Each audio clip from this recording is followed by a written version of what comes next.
Bore point ನ ಬಗ್ಗೆ ನಿಮ್ಗೆ ಎಷ್ಟು ಗೊತ್ತು? ನನಗೆ ಗೊತ್ತಿರತಕ್ಕಂತ ಮಾಹಿತಿನ ಹೇಳ್ತಾ ಹೋಗ್ತೀನಿ, ಕೇಳ್ತಾ ಹೋಗಿ. ಭೂಮಿಯ ಅಂತರಾಳದಲ್ಲಿ ಹರಿತಾ ಇರತಕ್ಕಂತ ನೀರಿನ ಸೆಲೆಗಳನ್ನ ಹುಡುಕುವ ಒಂದು ಕ್ರಿಯೆಗೆ ಬೋರ್ ಪಾಯಿಂಟ್ ಎಂದು ಕರೆಯುತ್ತೇವೆ. ಈ ಒಂದು ನೀರಿನ ಸೆಲೆಗಳನ್ನು ಹುಡುಕಲು ತುಂಬಾ ಒಂದು ಎಕ್ವಿಪ್ಮೆಂಟ್ಸ್ ಆಗಿರ್ಬೋದು, ತುಂಬಾ ಮೆಥಡ್ ಗಳ ಇದಾವೆ.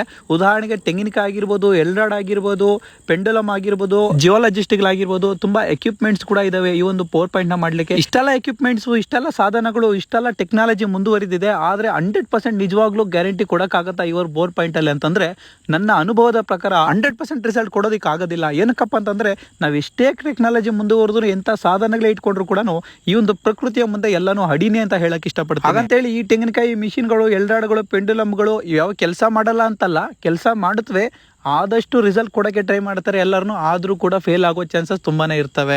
ರಿಸಲ್ಟ್ ಯಾವ ಥರ ಇರುತ್ತಪ್ಪ ಅಂತಂದರೆ 80 to 90-95% ಕೊಡ್ಬೋದು ಅಷ್ಟೇ. ಎಲ್ಲ ರಿಸಲ್ಟು 100ಗೆ 100 ಕೊಡೋಕ್ಕೆ ಚಾನ್ಸೇ ಇಲ್ಲ. 100ಗೆ 100% ಕೊಡೋರು ಯಾರಾದರೂ ಇದ್ದರೆ ಈ ಒಂದು ವಿಡಿಯೋದಲ್ಲಿ ನಿಮ್ಮ ನಂಬರ್ನ ಮೆನ್ಷನ್ ಮಾಡಿ, ಖಂಡಿತ ಎಲ್ಲ ರೈತರಿಗೂ ಯೂಸ್ ಕೂಡ ಆಗ್ತದೆ.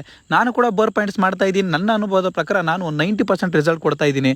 ಇದುವರೆಗೂ ನಾನು ಒಂದು ಹೊಸ ಮಿಷಿನ್ ತಗೊಂಡು ಕೊಟ್ಟಿರ್ತಕ್ಕಂಥ ಪಾಯಿಂಟ್ಗಳು 20 ಡ್ರಿಲ್ ಆಗಿದ್ದಾವೆ. 20ರಲ್ಲಿ 2 ಬೋರ್ ಬಂದು ಫೇಲ್ ಆಗಿದ್ದಾವೆ. ಏನಕ್ಕಪ್ಪ ಅಂತಂದ್ರೆ ಡ್ರೈ ಗ್ಯಾಪ್ಸ್ ಬಂದು ಫೇಲ್ ಆಗಿದ್ದಾವೆ. ಪ್ರತಿಯೊಬ್ಬ ಬೋರ್ ಪಾಯಿಂಟ್ ಮಾಡೋರು ಕೂಡ ನೀರು ಸಿಗ್ಲಿ ಅಂತ ಹೇಳಿನೇ ಪಾಯಿಂಟ್ ಮಾಡ್ತಾರೆ. ಕೆಲವೊಂದ್ಸಲ ಎಡವಟ್ಟುಗಳಾಗ್ತವೆ. ನಮ್ಮ ಹಣೆ ಬರ ಕೂಡ ಚೆನ್ನಾಗಿರ್ಬೇಕು. ಮತ್ತೆ ಇಷ್ಟೆಲ್ಲ ಎಕ್ವಿಪ್ಮೆಂಟ್ಸ್, ಇಷ್ಟೆಲ್ಲ ಟೆಕ್ನಾಲಜಿ ಬಂದ್ರು ಕೂಡ ನಮ್ಮ ಪ್ರಕೃತಿಯ ಮುಂದೆ ಇವೆಲ್ಲ ಅಡಿ ಅಂತ ಕೊನೆಯದಾಗಿ ಹೇಳಕ್ ಇಷ್ಟಪಡ್ತೀನಿ.